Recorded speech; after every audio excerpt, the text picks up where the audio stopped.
And welcome everyone to the HR Supervisor meeting. My name is Beverly Bettis Mercado, and I'm an organizational development specialist with the HR's Learning and Talent Development team. So this is the second meeting of 2025, our March meeting. I'm so excited that you were all able to join us today. For those of you who regularly attend the supervisor meetings, welcome back to this space of support. I know we're always bringing in new people in every single meeting, new people who are brand new to the university or brand new to a supervisor role. So welcome to you all as well. These meetings here are really designed to provide you with an opportunity of development and support to better help you navigate your important and impactful roles as supervisors here at the university. So we just want to say thank you so much for all of the work that you do. And, HR as a whole, we're so grateful to you, for what you do with your employees and the missions of your units, as well for the institution overall. So I know I have a lot of HR colleagues here today joining us as well. So thank you for being here to support your units and their supervisors as well. But without further ado, I just want to hand over the rest of the meeting to my lovely colleagues. I have Jessica Jones here, who's the Learning and Professional Development Specialist with our Learning and Talent Development team, as well as Jasmine Mays Browning, who is our Learning and Engagement Coordinator with our Learning team as well. So they're going to lead us through an interactive presentation on career conversations, as well as discussing LinkedIn Explorers. So with that, I want to go ahead and send it over to Jessica. Fantastic. Thank you, Beverly, for that wonderful introduction. And thank you to everyone for joining the supervisors meeting today. As Beverly mentioned, my name is Jessica Jones, and I serve as the Learning and Professional Development Specialist. And my name is Jasmine Mays Browning. I'm currently the Learning and Engagement Coordinator. And we are with the HR's Learning and Talent Development team. And so, as many of you may know, the Division of Human Resources is actively working toward a more centralized and modernized structure to better support our workforce. And an aspect of that is helping our workforce grow, engage, and develop. So, today we're going to start by diving into an essential part of that journey, career conversations. Our goal is to help you understand your role in these conversations, not just as a supervisor managing performance, but as a coach who empowers employees to take ownership of their development. So, as we begin, I want to start with this powerful quote.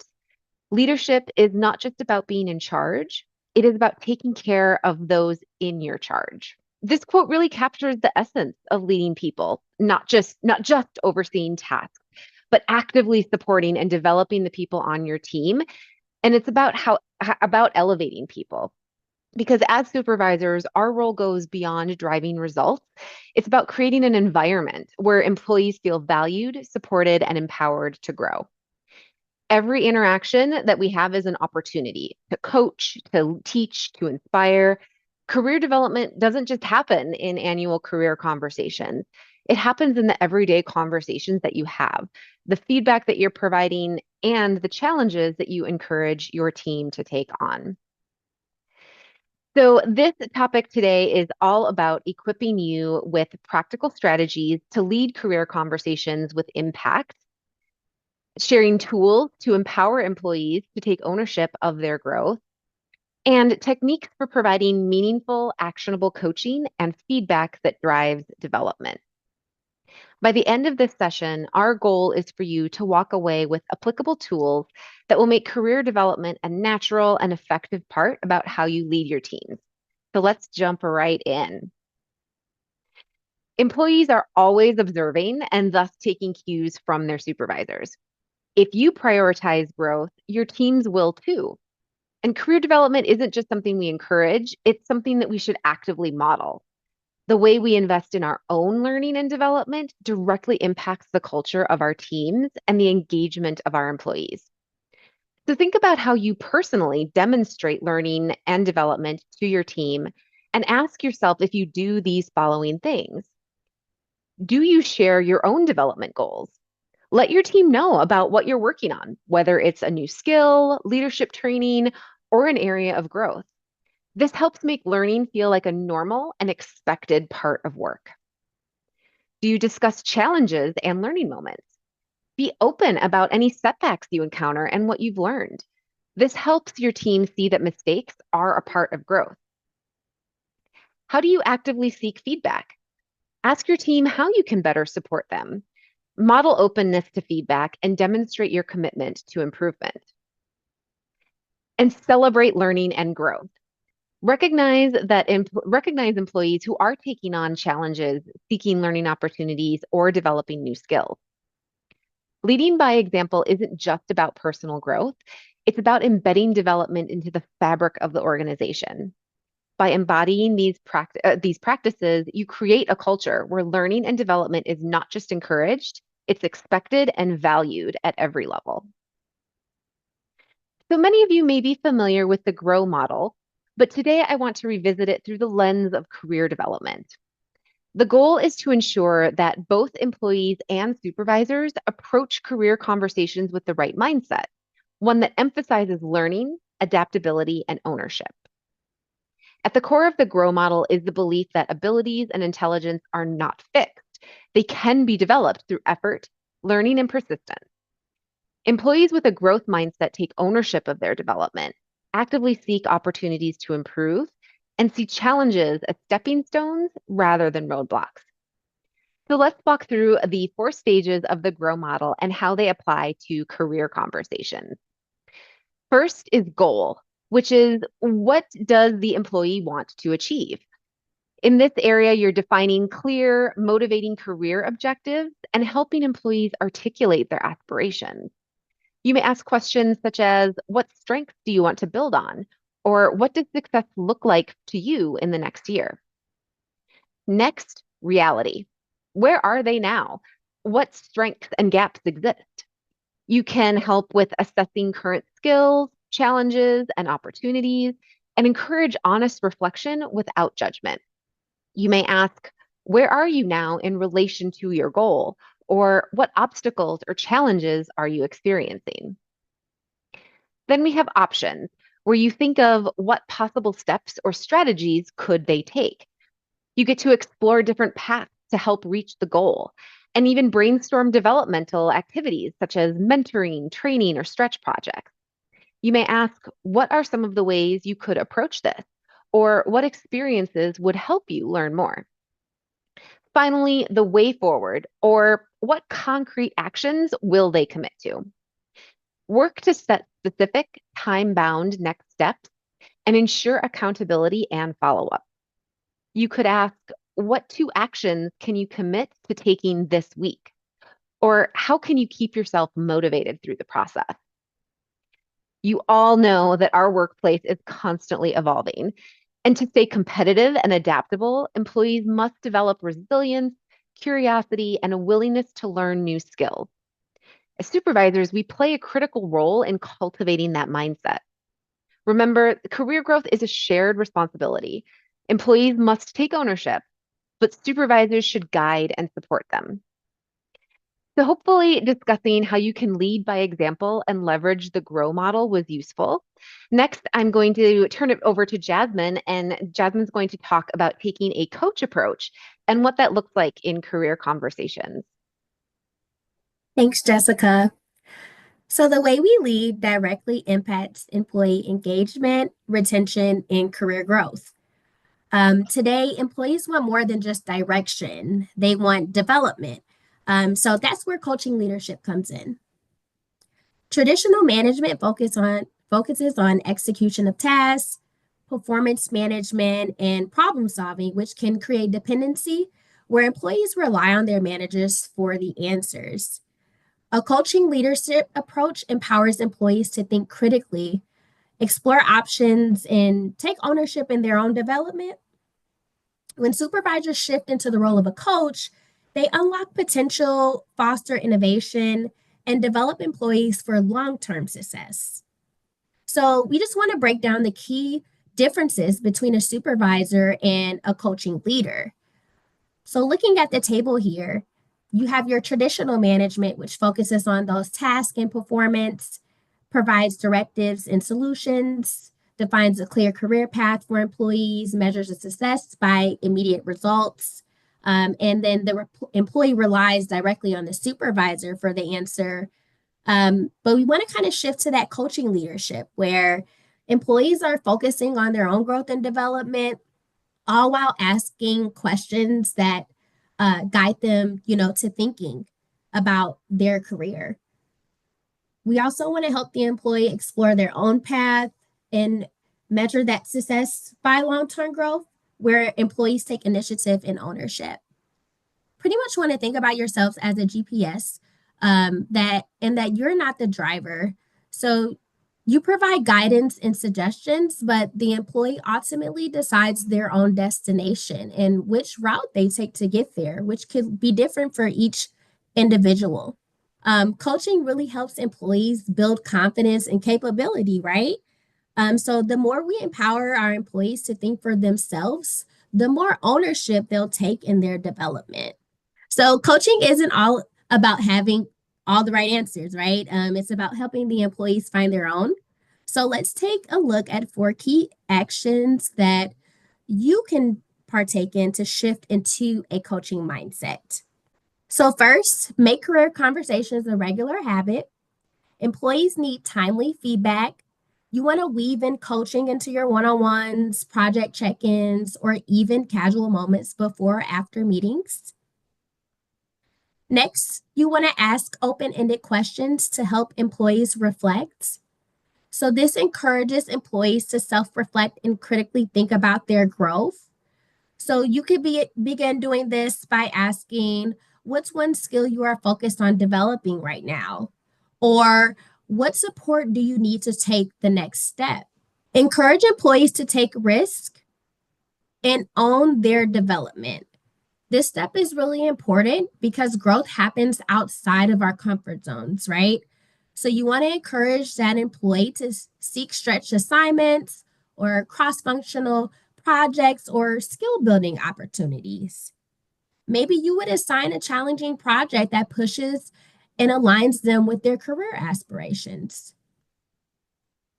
I want you to think about a time when you grew the most in your career or a pivotal moment that really allowed you to elevate to the next level. Was it challenging or was it a comfortable situation? I bet I know the answer. These are all moments that shape careers, right? As supervisors and coaches, our role is to create similar opportunities for our teams. Lastly, offer support, but don't take over the process. This is important because we want employees to learn best by doing, not by being told what to do. Resist the urge to provide quick solutions. Instead, help employees problem solve through asking questions. You might ask, what approach have you considered? Or what resources do you need to figure this out? Career coaching isn't just about preparing the employee for promotions, it's about being proactive and engaging employees before they feel stuck or disengaged. It's about helping them build their skills, their confidence, and a sense of purpose in their work. So now that we've discussed your role in supporting your employees' career growth, let's explore how to structure these conversations for maximum impact using the 4A's model. So career conversations shouldn't be a one-time event. They should be an ongoing dialogue, seamlessly integrated into your one-on-ones and feedback moments. By making career development a continuous conversation, you create an environment where employees feel supported, engaged, and empowered to take their own ownership in their growth. As a supervisor, our role is not to manage employees' careers for them, but to coach them through their development. This means shifting from providing answers to asking questions, from directing to guiding. It is our job to create these opportunities, remove roadblocks, and encourage employees to take initiative. To help structure career conversations, we'll take a look at the 4A model, which is ask, assess, align, and act. We'll start with ask. So you want to use those open-ended questions to explore aspirations and understand what motivates them. Career success looks different for everyone. We all know this. An example of what this would look like would be, What parts of your role energize you the most? You might ask them, where do you see yourself growing in the next 1 to 2 years? Next, we'll look at assess. You want to identify strengths, challenges, and growth opportunities for your employee. You want to encourage awareness through self reflection. You might ask them, what skills do you feel confident in? Where do you feel challenged? What feedback have you received that has helped shape your development recently? Next, you will align. You want to connect aspirations to real life experiences and business needs. Offer tangible connections. This could look like cross functional projects, working with a different team's initiative, taking on more responsibility within their role, maybe learning from colleagues in other areas, or maybe even skill development programs such as self directed learning, job shadowing, or certification or a new workshop. Act. You want to shift the conversation into action.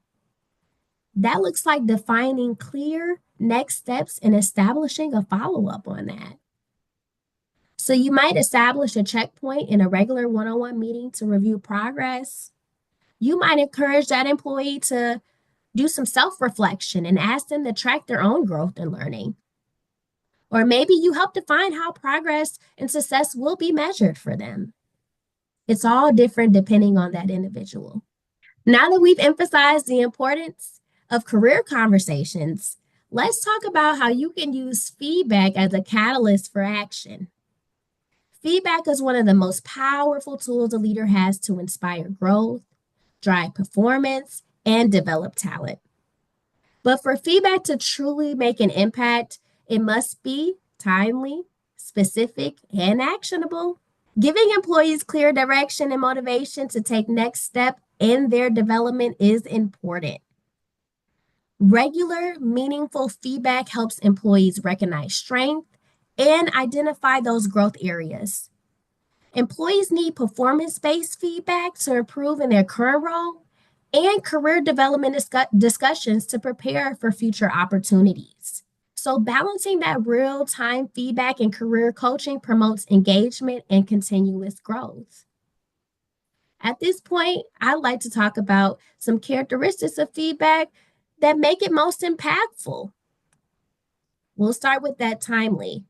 You want to give feedback as soon as possible after the observed behavior or outcome. The closer it is to the event, the more relevant and applicable it becomes. Actionable. You want to provide clear, practical steps for improvement. Employees should walk away knowing exactly what they did well or what they could do differently. Next, specific. You want to be clear about the behavior or action and its impact.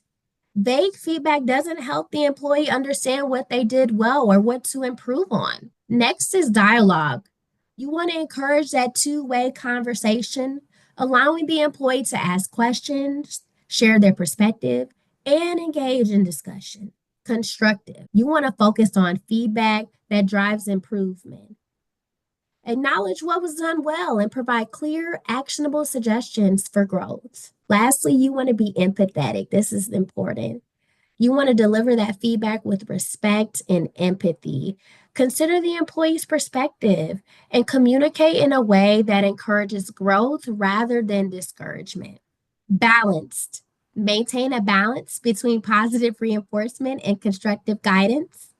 Celebrate strengths while offering meaningful insights for development. And follow up. Reinforce feedback by checking in on progress, offer support, recognizing improvements, and demonstrate a commitment to the employee's success. It's important to remember that feedback and coaching aren't about fixing problems. They're about encouraging growth. So recognizing effort matters as much as those results, right?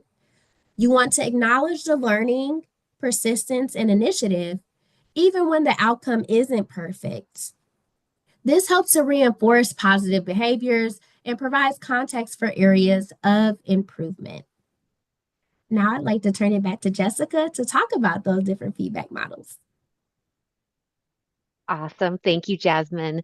So, giving feedback is an important part of not only the career conversations process, as Jasmine reviewed, but in the workplace as a whole. Because as supervisors, providing feedback effectively is really a powerful way to develop talent and drive performance.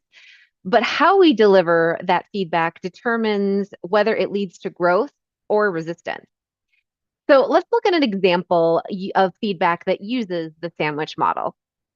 So it starts as, I really appreciate your enthusiasm and how much effort you put into your project. However, I noticed that some of your recent deadlines have been missed, which is causing delays for the team. But overall, you bring great energy to the team, and I know you're capable of delivering great work. So, what are some potential outcomes or understandings of the employee in this situation that the employee might take away from the conversation? The sandwich model, while often used, can make feedback unclear or cause the employee to receive those mixed signals like, wait, what is it really that big of a deal? What's going on? Ultimately causing them to really struggle to understand what you're communicating to them and what's most important to improve. For one, the employee might focus only on the praise and miss the critical feedback or the meat that's needed for growth. The employee could very well leave thinking that their supervisor appreciates their enthusiasm and they're doing great overall. Sure, they might need to make some improvements on meeting deadlines, but it's not a huge deal. Or the employee could also recognize this pattern, like, oh, I'm getting the sandwich model, and ultimately see the praise as a forced attempt to soften the constructive criticism rather than genuine recognition. Ultimately, this can reduce trust in the feedback process overall. The sandwich model can also glaze over important details by prioritizing comfort over clarity. While the supervisor's intent here is to address the missed deadlines, by sandwiching it between praise, it might make the change needed in the behavior seem less urgent. And like it was even said here, like, oh, it's being sugar coated. So growth happens when feedback is clear, direct, and actionable. So let's shift gears and focus on more effective feedback approach that we suggest that is clear, is direct, structured, and actionable. So the SBII model stands for Situation, Behavior, Impact, and Intent. This model keeps feedback focused, specific, and actionable, eliminating ambiguity and making it easier for the employee to apply. So in situation, you're describing the specific context where the behavior occurred. Providing context helps the employee recall the moment and understand the setting. With behavior, you're clearly explaining what the employee did using observable facts rather than assumptions. Sticking to the facts prevents misrepresentation and can minimize that potential defensiveness. With impact, you're sharing the effect their behavior had on the team, project, or business outcome. Employees need to understand how their actions contribute to success or where adjustments are needed. And with intent, you're helping set clear expectations for that you have for future behavior to reinforce positive actions or guide improvement. So for constructive feedback, you would outline specific actions that will lead to growth and improvement. Providing clear direction ensures alignment and fosters development. So now let's look at two examples of feedback using this model, one positive and one constructive. So the positive example is during our team meeting last Friday, you presented clear, data-driven insights and responded well to questions. As a result, leadership felt confident in your recommendation and approved the proposal. And in a constructive example, this is where the intent component really comes in. So in yesterday's team meeting, I noticed you interrupted others a few times while they were sharing ideas. This made it difficult for everyone to contribute fully. How can you ensure that everyone has finished sharing their ideas before adding your input? So hopefully you can see how this structure provides clarity by structuring feedback in a way that is specific and actionable. It also encourages growth-oriented conversations rather than just performance correction. The best way to get comfortable with delivering feedback is by doing it regularly. Remember that practice makes progress, not perfect. So consider which model works best for different situations. And after today's session, I encourage you to actively practice applying this model to find what really feels comfortable and natural for you when giving feedback, both positive and constructive. And remember, growth isn't just for employees, it applies to each of you as leaders too. The more intentional we are about feedback, the stronger our teams ultimately become. One of the biggest challenges as supervisors can be supporting employee development without overpromising promotions or specific career paths. The key is to align their aspirations with business needs, creating opportunities for employees to grow in ways that also benefit the organization. Career growth doesn't always mean just moving up. It can mean expanding skills, increasing impact, or taking on new challenges. When employees see how their development contributes to business success, they are more engaged and motivated to grow within the organization. Our role as supervisors is to guide, coach, and help employees find ways to develop while driving impact for the organization. Traditional career conversations often focus on employees' desires, where they want to go and what they want next. And while it's important to understand their aspirations, a more productive approach could be to encourage skill building and cross functional exposure. It can help them expand their capabilities in ways that make them more valuable to the organization. It can offer feedback that connects performance to future opportunities. Show employees how their contributions position them for greater impact and normalize lateral moves and skill diversification. Career growth isn't always vertical. Sometimes the next best step for a person is broadening their experience before moving up. Not every employee will have a direct path to promotion, and they might not even desire that long term. But every employee should have a path to growth. So, as supervisors, our job is to provide guidance, coaching, and feedback to help them see how they can continue to develop in meaningful ways. And the more we're able to help align their aspirations with business needs, the more engaged, motivated, and impactful they will be. So, we have gone over a lot of information about career conversations and different strategies. So, Jasmine's going to take us home before we transition to a new topic. Thanks, Jessica. So, as we wrap up the career conversations topic, I just want to take a moment to reflect on everything that we've covered. So, we've explored practical strategies to optimize these career conversations that you will have with your employees.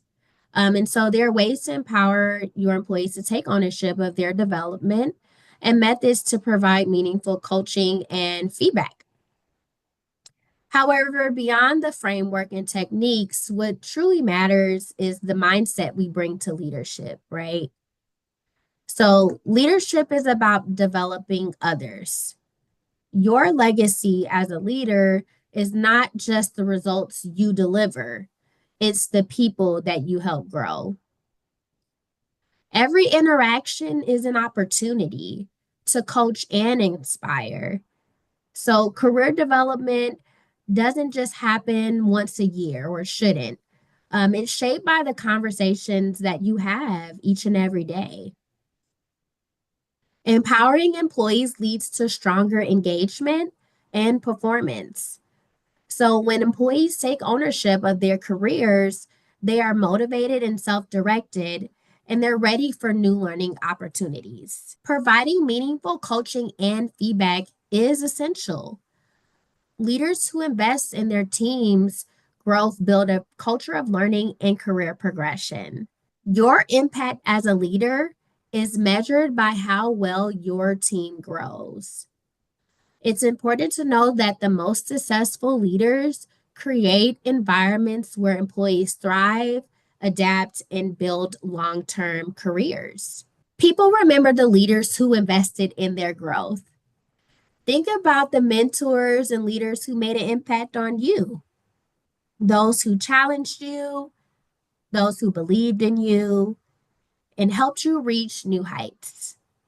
Now, I want you to ask yourself, what impact will I leave on the careers of those that I lead? Developing others isn't just about helping them in their current roles, it's about shaping future leaders who will continue driving success forward. So, as leaders, we set the tone for our teams. If we model curiosity, openness to feedback, and a commitment to continuous learning, our employees will follow that. We should be intentional about creating environments where learning and in development are encouraged. Challenges are approached with curiosity and problem solving, and employees feel safe to take on new challenges and contribute new ideas. I encourage each of you to take what we discussed today and put it into action. Your employees are looking for you for guidance, support, and opportunities to grow. So we want to make sure every conversation counts. Thank you all for your engagement and the work that you do every day to develop your teams. It doesn't go unnoticed. Leadership is a privilege, remember that. And investing in your people is one of the most rewarding aspects of the role. Let's continue to build a culture where growth and development thrive. So, we want you to know that there are additional resources for career conversation support in itself. The Career Conversations for Supervisor website has a link to download the Career Conversations form and a guide for how you, as a supervisor, upload that content into UAccess. The website also has some additional resources that you can explore, such as the Growth Framework handout and an email template you can customize to start your career conversations with your employees. It also has links to some curated LinkedIn learning resources to support career development and more. Finally, our colleague Deanna Randall will be hosting Career Conversations open office hours in April. So this is something new we'll be doing. So there are 2 date options available, April 2nd and April 15th. The times are listed on the slide.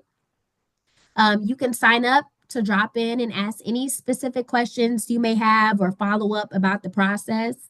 If both of those dates do fill up, you can email Deanna directly and rearrange for additional availability in the system as needed.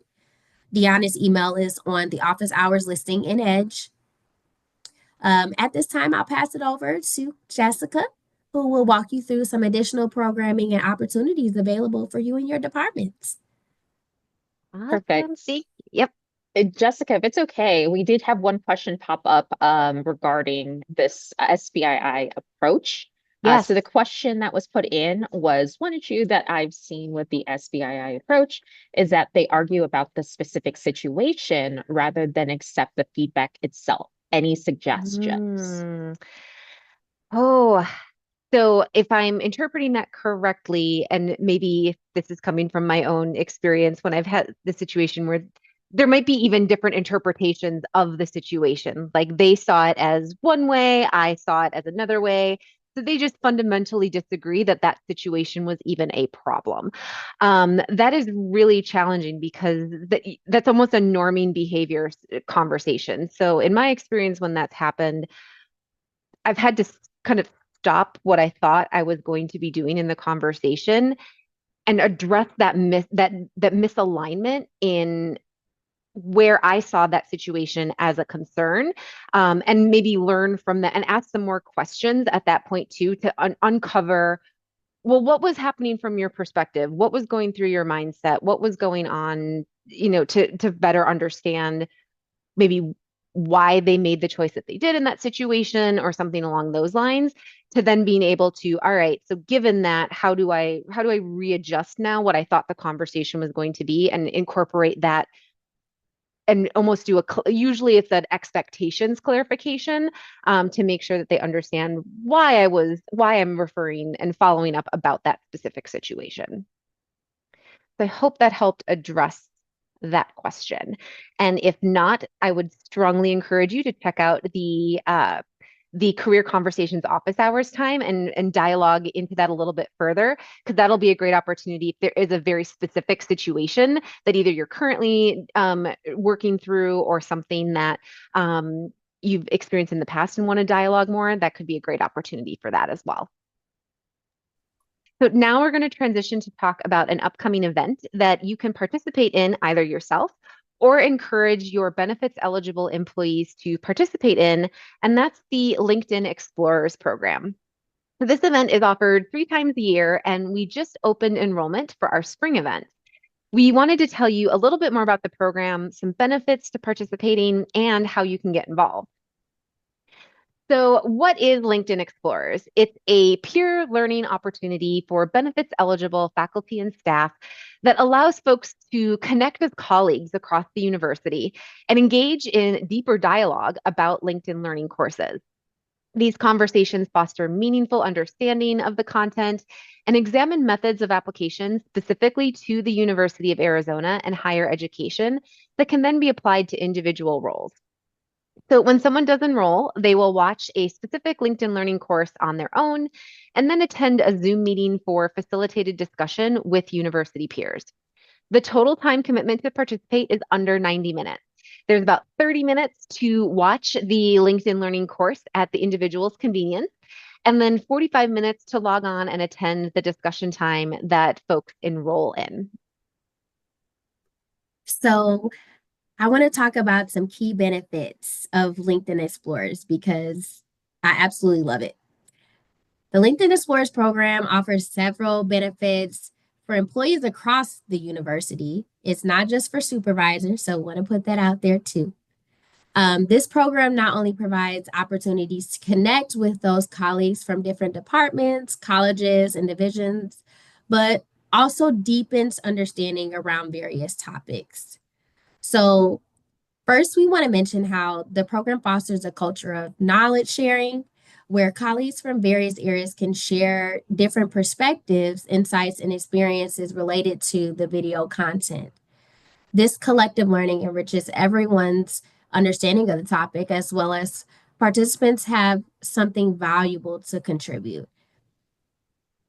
Instead of passively consuming the content, participants actively engage with the material, critically reflecting on how it applies to their own work and broader objectives. This process is known as active learning, so it helps translate knowledge into practical real-world applications. The group discussions often ignite new ideas and solutions, particularly when the video highlights key challenges or opportunities. These conversations can lead to innovative approaches that individuals may not have considered on their own. So, fostering both personal and organizational growth through idea generation, with being able to meet in a group with other colleagues and discuss those things together. Every individual interprets and absorbs information differently, which is what makes diverse perspectives valuable. The group discussion format allows these varying viewpoints to be explored, resulting in a richer and more comprehensive understanding of the topic at hand. So, by combining video content with interactive discussions, this approach breaks away from traditional learning methods, making professional development more dynamic and engaging. So, instead of just watching a video and maybe just keeping it to yourself or writing notes, you get in that environment to be able to discuss it with others. It fosters a culture of continuous learning and keeps employees motivated and invested in their own growth. So, with this, to participate in the LinkedIn Explorers program and start your learning journey, you simply just follow these easy steps. The first step to getting involved is selecting a course that interests you. You can browse through the available options and pick one that aligns with your professional goals, interests, or areas where you want to expand your knowledge. Once you've identified the course you like to take, you simply register for it. So registration ensures that you have access to all the course materials and gives you a spot in the program. After you register, it'll be time to dive into the content. So this is the fun part. You watch the video at your own pace, ensure you fully absorb the information being shared, and then you can take notes if necessary to help you. I'm a note taker, so I love to do it. Whatever you need to do to help you reflect on that material during the next steps. And then before moving forward, you want to take some time, obviously, like I said, to reflect on what you've learned.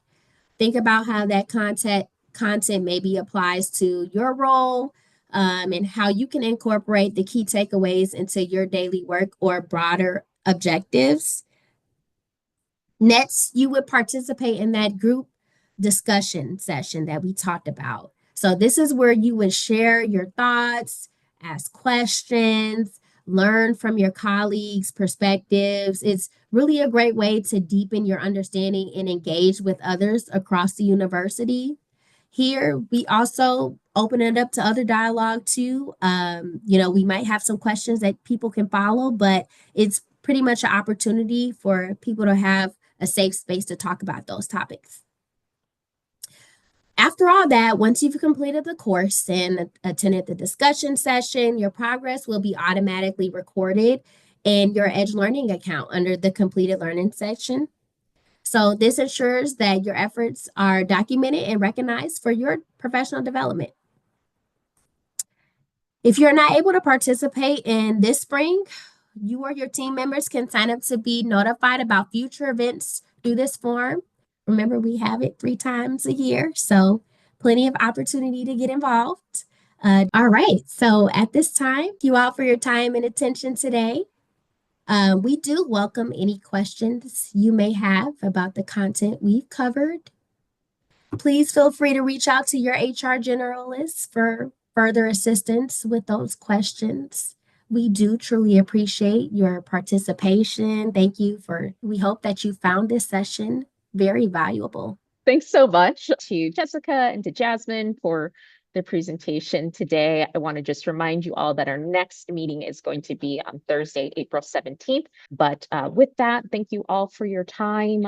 And I hope you have a great rest of your month. And we look forward to seeing you in April.